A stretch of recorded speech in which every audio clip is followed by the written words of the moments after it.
दोस्तों हम बात कर रहे हैं एक ऐसी कहानी की जो आने वाले समय में सच होने वाली है। अगर आप भी जानना चाहते हैं आने वाले भविष्य के बारे में तो ऐसे ही इंटरेस्टिंग स्टोरी जानने के लिए जुड़े रहिए हमारे चैनल के साथ वर्ल्ड ऑफ द स्टोरीज में। तो चलिए दोस्तों देर न करके वीडियो को शुरू करते हैं।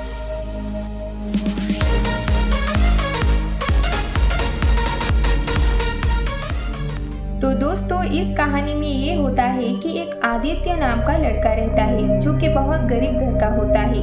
वो एक कार्यालय में काम करता था, लेकिन एक दिन कुछ ऐसा हुआ कि आदित्य की नौकरी चली गई। पर ये समय 2022 का नहीं था बल्कि 2037 का साल था। अब दुनिया बहुत आगे निकल चुकी है, लेकिन फिर भी भारत में मजदूर का हाल वही है। हालांकि भारत बहुत आधुनिक बन चुका है, लेकिन फिर भी भारत को अपने मजदूर के बारे में सोचना चाहिए।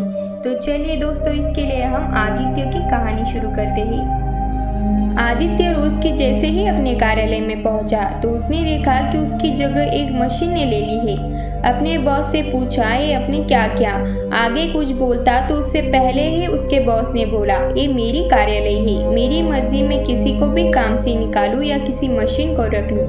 आदित्य खड़ा सीधा साधा लड़का था, इसीलिए उसने सिर्फ इतना ही कहा कि इसके पहले महीने के पैसे मुझे दे दो। तो मालिक यानी बॉस ने कहा अभी पैसे नहीं दे सकते, अगले महीने आ जाना तब मिलेंगे।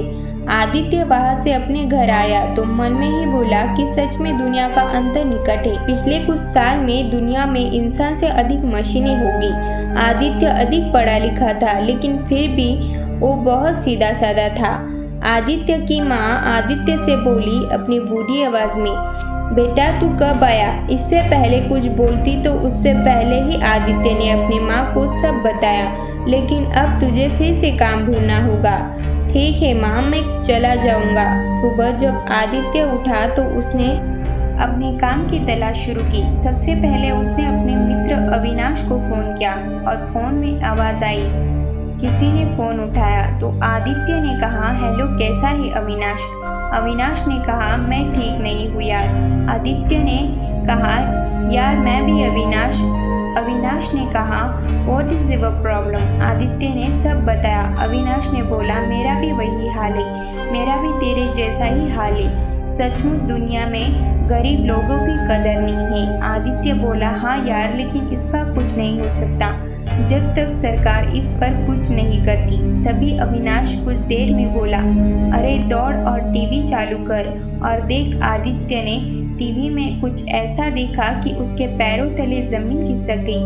आदित्य ने घबराते हुए कहा मुझे पता था ये होगा ही। माँ ये देखो। माँ के तो मानो जैसे सांप सूंघ गया हो। न्यूज़ चैनल में ये दिखा रहे थे कि अमेरिका, चाइना, जापान और कई देश में रॉबर्ट ने किया हमला। न्यूज़ चल रही थी, तभी बाहर से बहुत जोर से आवाज आई। आदित्य ने बाहर जाकर देखा तो एक बिल्डोजर ने घर को गिरा दिया, लेकिन उसे कोई भी नहीं चला रहा था और वह आदित्य के घर की तरफ आने लगा। आदित्य अपनी माँ को लेकर पीछे वाले दरवाजे से निकला तो वहाँ से एक बस उनके घर की तरफ आ रही थी। आदित्य फिर से अपने माँ को लेकर अपना फोन उठाकर घर की खिड़की से बाहर निकला, लेकिन माँ को आदित्य बाहर निकलता उससे पहले ही बस घर के अंदर घुस गई और माँ नहीं रही। तभी मैं खिड़की से नीचे गिरा और एक रॉबर्ट मेरी तरफ आया। उसकी आंखों में लाल लाइट जल रही थी, उसका शरीर लोहे का था। ऐसा लग रहा था मानो मेरे सामने राक्षस हो। और उस रॉबर्ट ने अपना मुंह खोला और अपने नुकीले दांत मुझे दिखाई। उसके मुंह के अंदर लाल लाइट जिसकी रोशनी मेरे तरफ आने लगी। तभी कोई एक बस लेकर उस रॉबर्ट को टक्कर मार देता है और ये कहानी यही खत्म हो जाती है। दोस्तों इस कहानी से हमें ये सीख मिलती है कि अगर दुनिया में ऐसे ही रोबोट का अस्तित्व निर्माण हुआ तो दुनिया में तबाही आ सकती है और मानव का अस्तित्व भी खत्म हो सकता है। तो चलिए दोस्तों आज के लिए इतना ही। अगर वीडियो अच्छी लगी हो तो वीडियो को लाइक, शेयर और सब्सक्राइब करना ना भूलिए। Thanks for watching.